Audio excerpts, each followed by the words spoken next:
Today we're looking at what's changing with the MCP spec update. Going stateless makes scaling way easier, so enterprise adoption just got a lot simpler.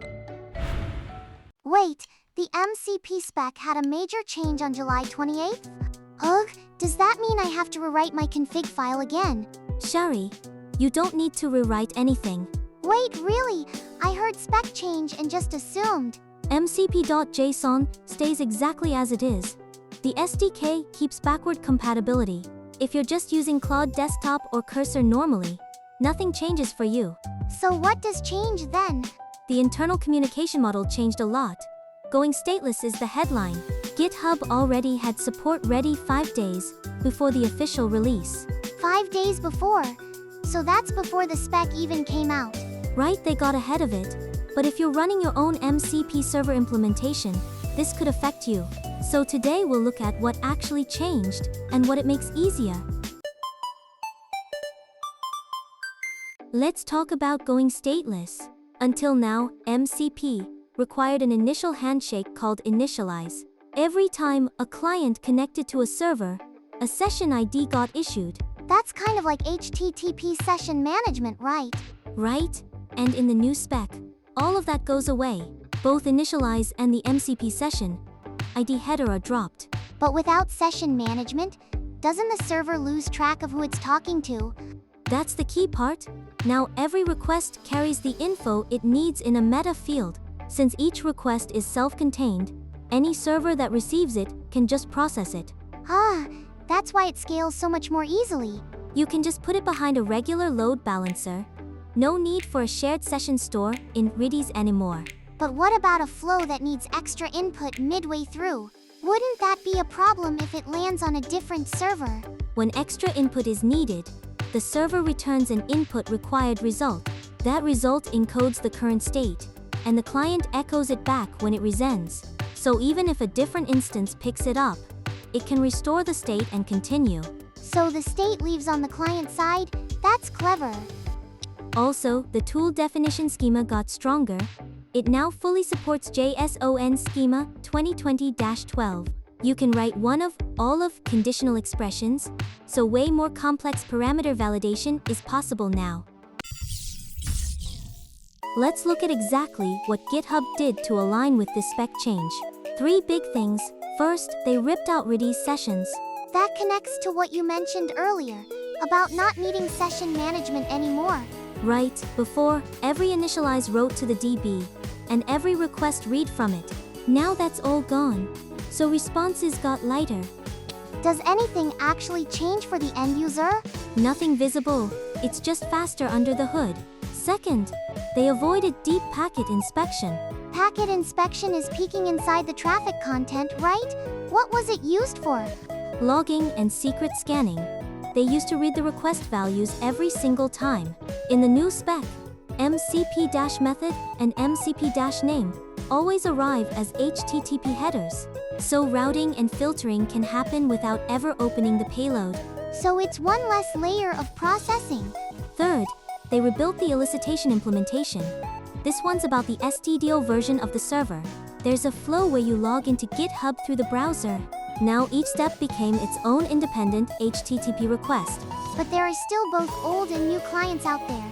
Is compatibility okay? A wrapper in the Go SDK absorbs both cases. So backward compatibility holds up. And all 3 of those were already in place 5 days before the official release. In the new spec, something called the Extensions Framework was officially formalized, and 2 official extensions launched alongside it. First, MCP Apps. This lets a server return an HTML UI. What does it mean for it to return a UI? The MCP server returns sandboxed HTML, and the host renders it in an iframe, clicking a button, submitting a form. Those UI actions flow through the same JSON-RPC channel. So you can show tool results in a rich format, way clearer than just plain text. The other one is the Tasks extension. It's built for handling long-running jobs. Based on what you said about going stateless, I'd have guessed long-running jobs would be tricky. Tool/call returns a task handle, and you use that to manage the whole life cycle. Task/get checks progress. task/update updates the state, and task/cancel cancels it. So instead of just firing off a job and forgetting about it, you can actually track it now. You can monitor a CI run's progress, or stop it partway through if you change your mind. Both of these extend what MCP can express. New features keep getting added, but some are getting deprecated too. Roots, sampling, and logging, all three are set to be removed, with a grace period of at least 12 months.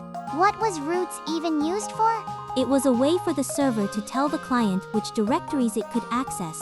Going forward, that gets specified directly through tool parameters or resource URI instead. And sampling, that's the one for calling an LLM, right? Right from now on, you'll call the LLM providers API directly instead. What about logging? If you can't output logs, debugging gets rough. Basically, it moves to stdir. Open telemetry's an option too. It integrates well with distributed tracing. All of these have at least 12 months of runway, so there's no need to rush. So if you've already got an implementation, you just need to keep the migration plan in mind. If you're using the SDK, you're fine. But if you've rolled your own implementation, you need to be careful. By rolled your own, you mean people who wrote their own MCP client without using the SDK. Right, first off, there's this error code, -32002. If you're checking for it as a literal, that breaks. Checking as a literal, like writing -32002 directly in an if statement.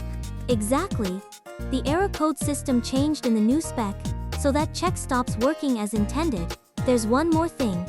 Anyone using the experimental tasks API from November 2025 is affected too. Is that different from the tasks extension we talked about earlier? The name's similar, but they're not compatible. You'll need to migrate to the new tasks extension. How do you even check whether your implementation matches the spec? There's an official conformance test called the MCP Conformance Suite. It's public on GitHub, and it lets you verify whether your own MCP server or client is spec compliant. Good to know there's a test suite. Running it before migrating sounds like a smart move. If you go through the SDK, it automatically keeps up with spec changes. So unless you have a specific reason, that's the safer bet. You're probably curious why GitHub could respond so fast. Comparing it to the competition really shows where GitHub stands. GitLab and Bitbucket support MCP too, right? Actually, neither of them has an official MCP server. Wait, they don't. So how do people use it? You're stuck relying on unofficial implementations built by the community. As of February 2026, GitLab still has no first-party MCP server. Same story with Bitbucket. There's just a community-built TypeScript implementation. So GitHub's the only one with an official one, and that's why it could adapt to the spec change so fast. And on top of that, GitHub adopting the official Go SDK is a big deal. Once an MCP spec update lands in the SDK, GitHub can just follow along automatically. With community-built ones, updates can lag depending on how active the maintainer is. There's also a quietly useful feature, automatic tool filtering based on OAuth scope. Tools you don't have permission for just don't show up, so it cuts down on token usage. Setting up the GitHub MCP server is ridiculously easy. On VS Code 1.101 or later, it's a one-click install. One click so you don't even have to write a config file.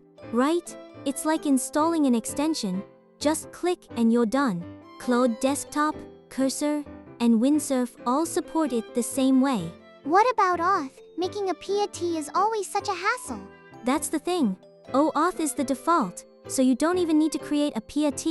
You just log into GitHub in your browser, and auth is done. So you don't have to manage stuff like tokens expiring.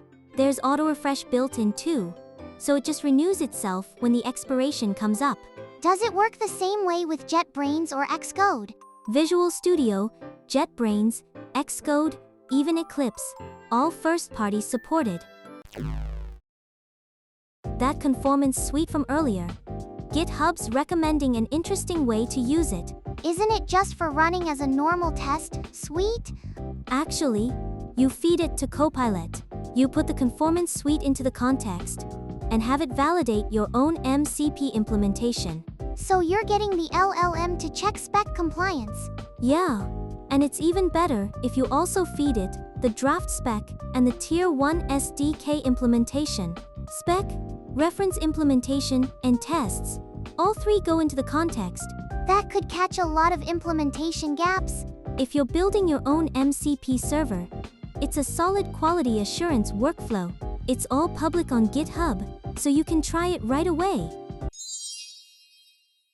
Not needing a shared Redis anymore is a quietly big deal. Yeah, session management design tends to cause friction in enterprise setups. If it's stateless, you can just line it up behind a regular load balancer and scale.